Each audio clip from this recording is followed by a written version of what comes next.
السلام علیکم۔ آج ہم ایک بہت ہی انٹرسٹنگ اور فلاسفیکل ٹاپک پر بات کرنے جا رہے ہیں، ایبسرڈیٹی، ایبسرڈزم اور تھیٹر آف ایبسرڈ کی۔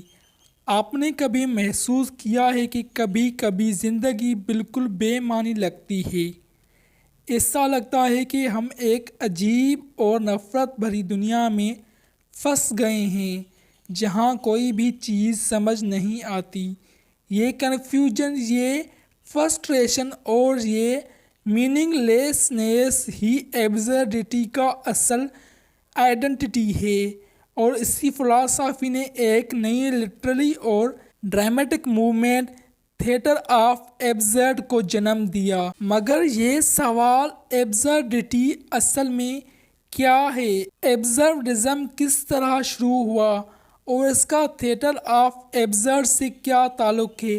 آج ہم ان تمام سوالوں کا تفصیلات سے جواب دینے والے ہیں، تو ویڈیو کو پورا دیکھیں، اور اگر آپ کو یہ ویڈیو ٹاپک پسند آئے تو لائک کریں اور چینل کو سبسکرائب کرنا نہ بھولیں۔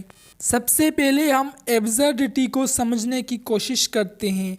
ایبسرڈیٹی کا مطلب ہے بے معنی چیزیں، وہ چیزیں جو لاجیکل سینس نہ بناتی ہوں، جو ہمیں عجیب اور الجھن بھری لگتی ہیں۔ ایک ایسی سوچ ہے جو تب پیدا ہوتی ہے جب انسان میننگ یا پرپز ڈھونڈنے کی کوشش کرتا ہے مگر اس سے کچھ نہیں ملتا۔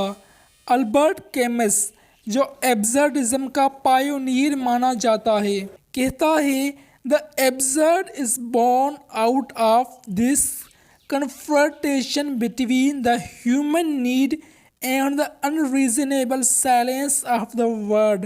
یعنی انسان کی فطرت ہے کہ وہ میننگ اور پرپز ڈھونڈنا چاہتا ہے، لیکن یہ دنیا اسے کوئی جواب نہیں دیتی۔ اس وجہ سے انسان فرسٹریشن اور کنفیوژن محسوس کرتا ہے۔ اس کنفرنٹیشن کو ایبسرڈیٹی کہتے ہیں۔ مثال کے طور پر، اگر کوئی آدمی ایک رات میں اچانک سوچنے لگے کہ دنیا کا اصل مقصد کیا ہے اور اس سے کوئی جواب نہ ملے تو اسے ایبسرڈیٹی کا احساس ہوگا۔ جب ہم ایبسرڈیٹی کو سمجھ لیتے ہیں تو اگلا سوال ہوتا ہے کہ ایبسرڈزم کیا ہے؟ ایبسرڈزم ایک فلسفیکل موومنٹ ہے جو مانتا ہے کہ زندگی کا کوئی واضح یا انہیرنٹ میننگ نہیں ہے۔ اس فلسفے کے مطابق دنیا ایک عجیب اور رینڈم جگہ ہے جہاں انسان مقصد ڈھونڈنے کی کوشش کرتا ہے مگر اس کا کوئی فائنل جواب نہیں ملتا۔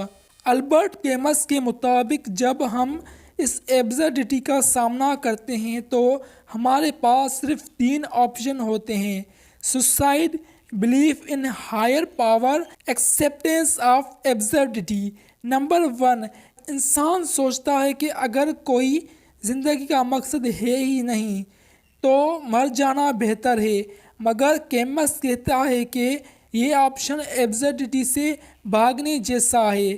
نمبر 2، بہت سے لوگ ایبسرڈیٹی کا سامنا کر کے ریلیجن یا اسپریچولیٹی کا سہارا لیتے ہیں تاکہ ان کی زندگی کو ایک میننگ مل سکے۔ نمبر 3، البرٹ کہتا ہے کہ ایک بہترین طریقہ یہ ہے کہ ہم ایبسرڈیٹی کو ایکسیپٹ کریں اور پھر بھی جینا کنٹینیو کریں، یہ ہماری ٹرو فریڈم ہے۔ البرٹ کیمس نے اس کانسیپٹ کو اپنی مشہور کتاب دی میتھ آف سیسیفس میں ایکسپلور کیا، جس میں اس نے ایک گریک میتھولوجیکل کریکٹر سیسیفس کا ذکر کیا جو ایک بڑا پتھر پہاڑ پر چڑھاتا ہے لیکن ہر دفعہ وہ پتھر واپس گر جاتا ہے۔ یہ ایک میننگ لیس ٹاسک ہے مگر سیسیفس پھر بھی جیتا رہتا ہے۔ کیمس کہتا ہے "ون مسٹ امیجن سیسیفس ہیپی"، یعنی انسان کو ایبسرڈیٹی ایکسیپٹ کر کے اپنے لائف کو انجوائے کرنا چاہیے بنا کسی فائنل میننگ کے۔ اس فلسفے نے تھیٹر آف ایبسرڈ کو جنم دیا جو اسی ایبسرڈیٹی کو اسٹیج پر دکھانے کی کوشش کرتا ہے۔ 1950 اور 1960 میں یورپ میں ایک نیا ڈرامٹک موومنٹ شروع ہوا جسے تھیٹر آف ایبسرڈ کہا گیا۔ اس کا اصل بیس ایبسرڈزم اور ایگزسٹینشنلزم تھا، جو لوگوں کو یہ بتاتا تھا کہ دنیا ایک عجیب اور بے مقصد جگہ ہے۔ اس تھیٹر کا مقصد ٹریڈیشنل اسٹوری ٹیلنگ سے ہٹ کر ایک ایسی دنیا پیش کرنا تھا جو ریئلٹی کو ڈسٹورٹ کر دے۔ یہ تھیٹر ٹریڈیشنل پلیز سے مختلف تھا۔ اس میں پراپر اسٹوری نہیں ہوتی تھی، کیریکٹر عجیب طریقے سے بیہیو کرتے تھے، ڈائلاگز میننگ لیس اور ریپیٹیٹو ہوتے تھے، ٹائم اور اسپیس illogical ہوتی تھی۔ یہ سب کچھ دکھانے کا مقصد یہ تھا کہ دنیا کی ایبسرڈٹی کو ہائی لائٹ کیا جائے۔ اس موومنٹ کے کچھ امپورٹنٹ پلے رائٹس ہیں، جیسے سیموئل بیکٹ۔ سیموئل بیکٹ کا مشہور ویٹنگ فار گوڈوٹ۔ یہ پلے دو آدمیوں کے بارے میں ہے جو ایک شخص گوڈوٹ کا انتظار کر رہے ہیں جو کبھی نہیں آتا۔ یہ ایگزسٹینشنل ڈسپیئر اور ایبسرڈٹی کا ایگزامپل ہے۔ ہیرولڈ پنٹر کا دی برتھ ڈے پارٹی۔ اس پلے میں انسانی کمیونیکیشن کی ایبسرڈٹی اور کنفیوژن کو دکھایا گیا ہے۔ یہ تمام پلے رائٹس ایبسرڈٹی اور ایبسرڈزم کو ہائی لائٹ کرتے ہیں۔ ایبسرڈٹی یہ کہتی ہے کہ زندگی کا کوئی انہیرنٹ میننگ نہیں، لیکن پھر بھی ہمیں جینا ہے۔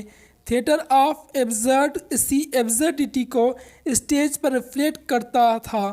اگر یہ ویڈیو پسند آئی ہو تو لائک کریں، کمنٹ کریں اور چینل کو سبسکرائب کرنا نہ بھولیں۔